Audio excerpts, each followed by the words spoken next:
The chamber was silent, too silent. Cameras lined every corner, microphones caught every shuffle of paper, and eyes from all across the nation tuned in to watch. It was supposed to be a fiery exchange of ideas, a clash of ideals, but what unfolded that day would turn into one of the most unforgettable moments in modern politics. Representative Alexandria Ocasio-Cortez, known for her sharp tongue and passion, leaned forward in her chair, ready to strike. Across from her sat Senator John Kennedy, a man with a reputation for wit, Southern charm, and the ability to slice through rhetoric with just a single sentence. "Mr. Kennedy," AOC said, her voice steady but edged with contempt, "men like you are nothing but thugs in suits. You hide behind old traditions and outdated values while pushing people down. And quite frankly, America deserves better." Gasps echoed through the room. It wasn't the word itself that shook people. It was the way she spat it out, as if trying to strip Kennedy of dignity in front of the entire country. The cameras zoomed in. Some smiled, thinking AOC had landed a blow. Others leaned back, waiting, knowing Kennedy's reputation for never letting a jab go unanswered. Kennedy didn't flinch. He didn't raise his voice.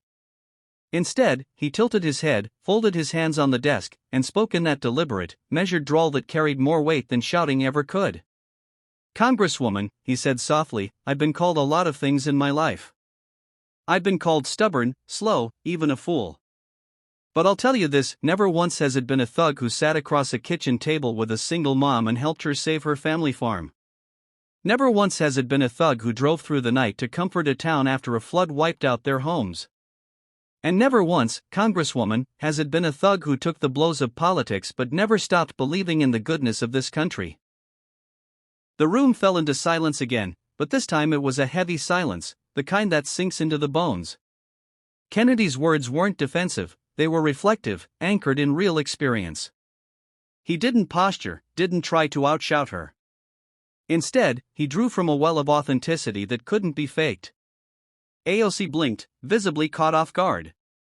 She had expected him to fire back with insults, to meet fire with fire. Instead, he had turned the insult into an opportunity to remind everyone who he really was and who he wasn't. What happened next stunned the nation.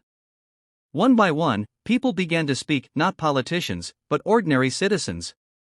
Stories surfaced on social media of Kennedy showing up unannounced at a local diner to pay the tab for veterans eating breakfast.